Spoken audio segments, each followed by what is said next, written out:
This is the news on top of the hour. Live from our studio in Georgetown. Kaieteur Radio, 99.1 FM.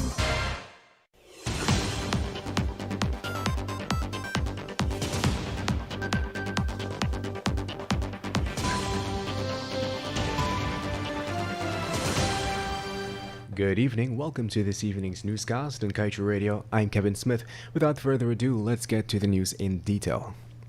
The Yellowtail project, the fourth to be pursued by ESSO in the eastern portion of the Stabroek Block, is poised to emit significant amounts of greenhouse gases throughout its predicted 20-year life cycle. According to the project's environmental impact assessment, which is being reviewed by the Environmental Protection Agency, the project's average annual emissions during production operations is estimated to be between approximately 1.11 and 1.4 million tons of carbon dioxide equivalents per year.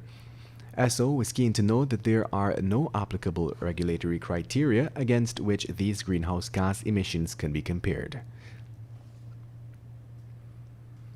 In other news, the National Assembly's Public Accounts Committee was unable to hold its scheduled meeting yesterday and will also be unable to meet next Monday since clerks for the constitutional body are, and I quote, stressed out.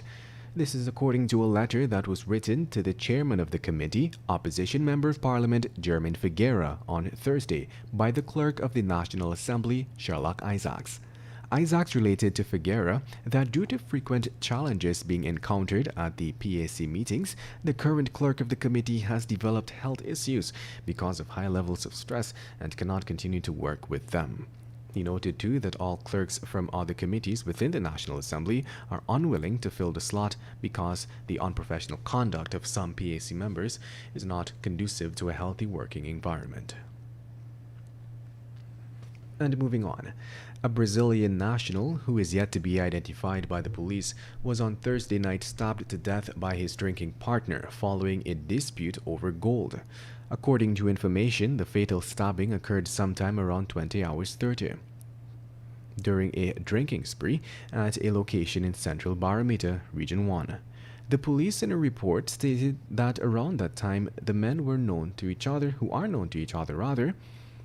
and are both Brazilian nationals, were consuming alcohol in the vicinity of Johnny Phillips Hotel when the heated argument ensued. And moving on, at least 5 gunmen have reportedly invaded DHL, a local franchise of an international shipping company, and carted off 2 safes from the building. The DHL office is located on Cumming Street, Albert Town, and according to police, they are hunting the men that had broken into the building around 3 hours 23. According to police, the 2 security guards that were guarding the place were unarmed at the time, and one of them alleged that he was in the front compound of the establishment when a masked man attacked him. The bandit then duct-taped him and, accompanied by 4 others who had reportedly jumped a back fence to enter the premises, proceeded to break into the office.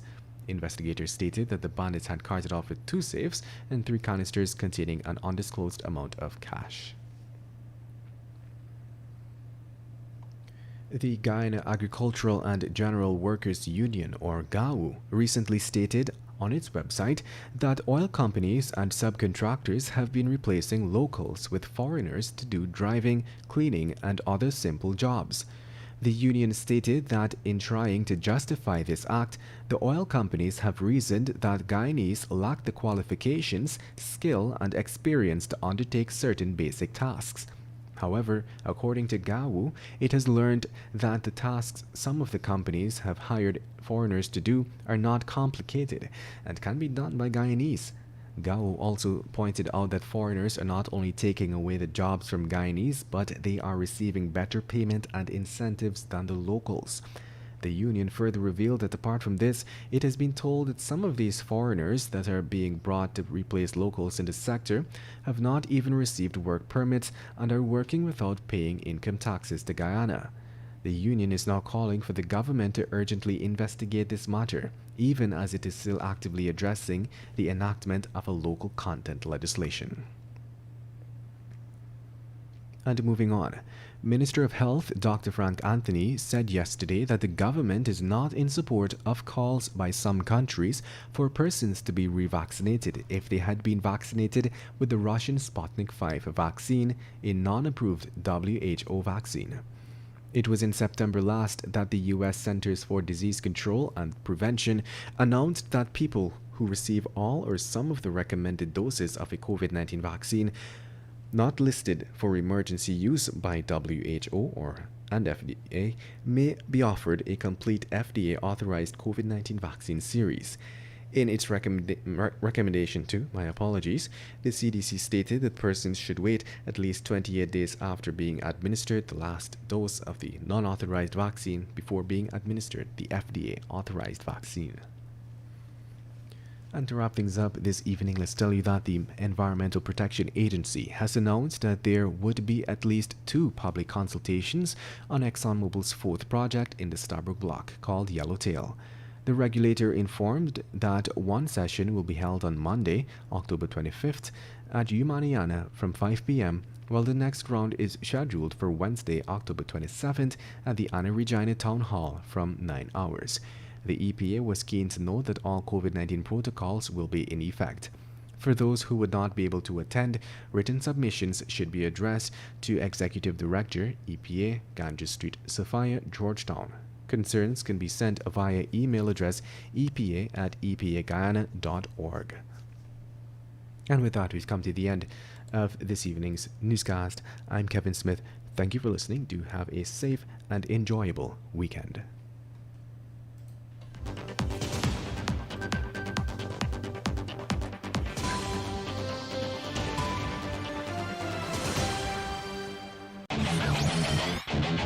Want value for your advertising dollar? Then place your ads on Kaieteur